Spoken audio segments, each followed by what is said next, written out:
بەهۆی نەبوونی ڕێوشێنی تەندروستی و زۆری ژماری زیندانیان لە هۆڵەکاندا سەدان زیندانی لە هەولێر مانیان گرتووە.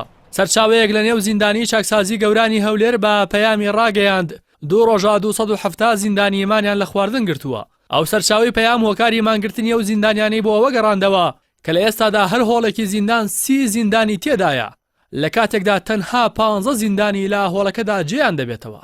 مانگرتنی بەشێک لە زیندانەکان و بەدەمەوە نەهاتنی لایەنە پەیوەندیدارەکان بۆ داواکانیان زیندانیا مانگرتوەکانی تووڕە کردووە و بۆ هۆیەوە نزیکەی 15 زیندانی دەمی خۆیان دووریوەتەوە.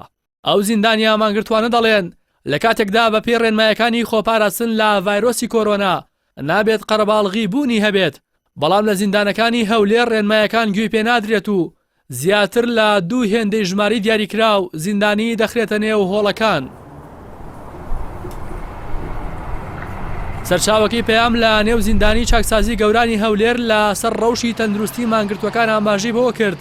باری تەندروستی زیندانیا مانگرتوەکان بەتایبەت دەوانی کە دەمی خۆیان دووریوەتەوە زۆر ناجێگیرە و ئەگەر لایەنە پەیوەندیدارەکان بەدەمیانەوە نەیەن ئەوە ژیانیان دووچاری مەترسی گەورە دەبێتەوە.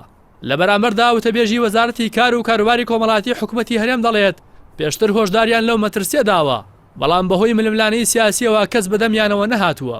ئاریان ئەحمەد وتەبێژی وەزارەتی کار و کاروباری کۆمەڵاتی حکوومەتی هەرێم لە پەیوەندێکی تەلەفۆنیدا بە پەیامی ڕاگەیاند پێشتر چەند جارێک سەرۆ خۆیان لەوە ئاگادار کردوتەوە کە زیندانەکان زیاد لە ژماری دیاریکراو زیندانیان تێدایە، بەڵام هیچ کەس بەدەمیانەوە نەهاتووە و ململانەی سیاسیش بە هۆکاری بەدەمەوە نەهاتنەکە دەزانن.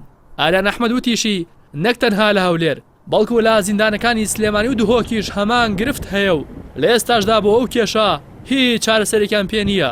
وتەبێژەکەی وەزارەتی کار و کاروباری کۆمەڵاتی حکوومەتی هەرێم ئاماژەی بەوە کرد بۆ ڕێگری لە گواستنەوەی ڤایرۆسی کۆرۆنا بۆ نێو زیندانەکان هەموو ڕێگایەکیان گرتووەتە بەر و سەردانیکردنی بەندیەکانیشان نەهێشتووە.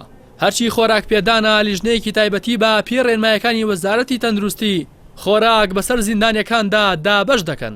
لە کۆتایی قسەکانیشیدا ئاریان ئەحمەد وتەبێژی وەزارەتی کار و کاروباری کۆمەڵاتی حکوومەتی هەرێم وتی تا ئێستا هیچ زیندانیەک تووشی ڤایرۆسی کۆرۆنا نەبووە.